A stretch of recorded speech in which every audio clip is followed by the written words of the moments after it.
Paano mo na pagdesisyonan na umundang na lang sa pagtrabaho? Kadtong nagsweldo nako og first sweldo 7,000. Mm, mm.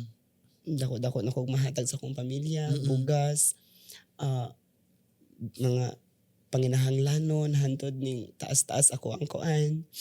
Dayon nagkuan ko, nangin na lang ko sa akong amo nga, kuan na lang ko trabaho didto na ko sa ako ang Balay. pamilya. Mm, mm. Then Sumugot din siya, wala siyang mga yaw-yaw na. wala. Ah. Butan man siya din. Naana pud akong amo nga, okay, okay ra namo. Kay mura na naman po kay income, buhian na ka namo kay na naman kay income. Dako-dako naman po imong income. Ilang tuig yun? 2011, 2000, tanan? Dugay kay ko. 13 years. Mm-mm. Or 13 years.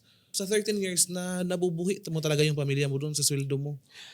Oo, kay kato ako ang sweldo bisag parang ako dako na gyud to.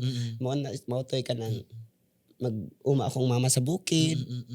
Ako tigpayt og abono, medisina. Napo-provide mo yung mga panginahanglan nila. Nakatabang siya. So nagdesisyon ka talaga na uundang na sa pagtrabaho yung nakapag-sweldo ka na sa Facebook. Oo. Kasi para makapag-focus ka na din sa mga content mo. Makapokus na focus ako ang sa ako ang vlog. O kasi hinay-hinay mo biyang i-welcome yung mama mo sa yung vlog. O simula talaga nung sumulod na yung mama mo, yung mga igsuon mo sa vlog, napakakusog na ng iyong videos, di ba? Yes.